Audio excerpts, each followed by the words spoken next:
mums ir līdzīgi kā žurnālā Medības, kad tiek saņemti šie jautājumi. Lasītājs jautā. Tad mums ir rubrika Pircējs jautā. Ko var medīt ar termālo optiku? Ko var medīt? Pavisam vienkārši. Ar termālo optiku diennakts gaišajā laikā, tas ir 2 stundas pēc saulrieta un 2 stundas pirms saulēkta, mēs varam medīt visu. Tie ir brieži, tās ir cūkas, tie ir buki, tie ir, principā viss, kas ir attiecīgajā medību sezonā, ko ir atļauts medīt. Par to būtu skaidrs. Tātad 2 stundas pirms saulēkta un 2 stundas pēc saulrieta medījam visu. Arī briedi šito. Arī šito.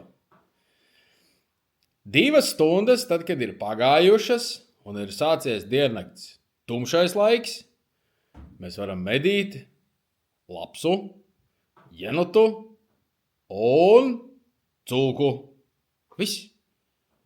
3 naktī ar termiķi briedi medīt nedrīkst. Viss. Knockpicks bolts. 2 modeļi. Kurš ir tā smūki var redzēt ar kastīti, bez kastītes. 2 modeļi.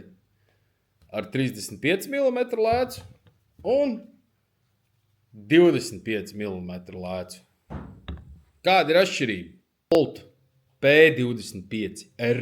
R burtiņš ir tālmērs, P burtiņš ir attēla kvalitāte. Angļu valodā P burtiņas pārveidot par latviešu valodā zema, poor quality, bet ar šo te poor quality, kā es gribētu teikt, līdz 100 metriem atliektiem galiem. Ja tev patīk sēdēt tikai vienīgi barotavā līdz 60-70 metriem, varbūt arī 100 metriem, ja ir tik tālu, kā teikt, barotavas parasti jau visi cenšas viņus tuvāk izveidot, tad šis viennozīmīgi ir tās, ko tev varētu vajadzēt.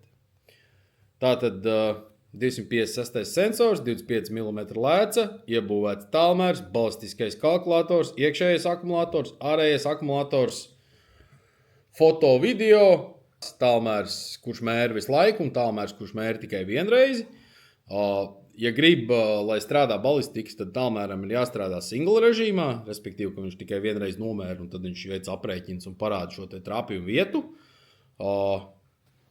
Mazs ērts. Tam 25. sauksim viņu tā, ir bišķiņ lielāks brālis ar 35 mm lēcu, 380 sensoru, iebūvētu tālmēru, iekšējo akumulātoru, ārējo akumulātoru, zoomu.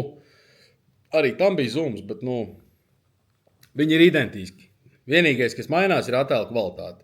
Šorīt no rīta nofilmēju bulli 160 metros. Redzu arī ragus. Un ragi nebija silti, ragi bija tumši melni tādi, un bullis bija, protams, silts. To jūs redzēsiet video. Medības, efektīvas medības un medījumu atpazīšana līdz 100 metriem. Šis medības līdz 300 metriem, protams, var arī tālāk, bet es teiktu 300 metriem. Šis briedim ragus redzēs, šis briedim ragus neredzēs, šis neredzēs, toči neredzēs. Šorīt no rīta skatījos. Tas ir viss, ko jums vajag zināt. Tā kā jā, džeki, 2 bolti, maziņais, lielais boltiņš. Kaut kā tā. Kāda jēga no balistiskā kalkulatora, ja es medīju līdz 100 metriem? Atbild uz jautājumu.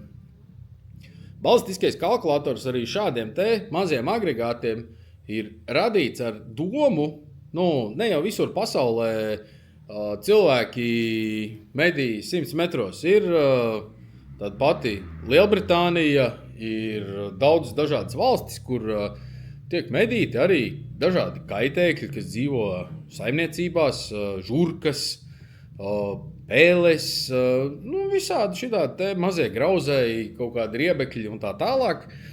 Un ļoti daudzi šos te termālos tēmekļus izmanto tieši šim nolūkam, izmantojot mazkalibra ieročus un izmantojot gaisenes.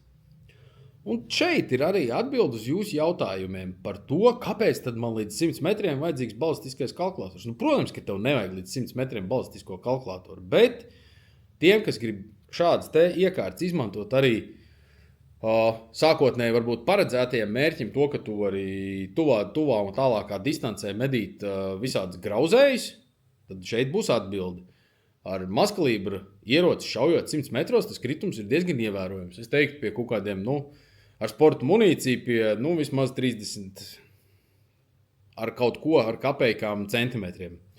Līdz ar to, izmantojot balistisko kalkulatoru, var efektīvi nomērīt attālumu un veikt precīzu šāvienu.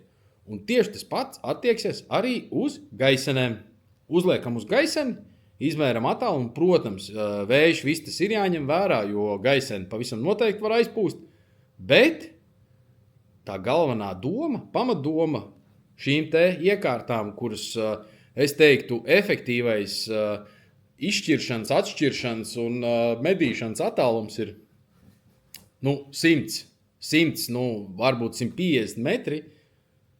Tas ir viņu galvenais pielietojums. Izmantojiet savus iekārtas pilnvērtīgi, nopērciet varbūt masenīti un pamēģiniet kaut kādus kaitēkļus, tās pašas žurkas un pelītes arī pamedīt ar mazkalibreni. Es domāju, ka tas īstenībā varētu arī būt diezgan labs treniņš. Tas arī viss.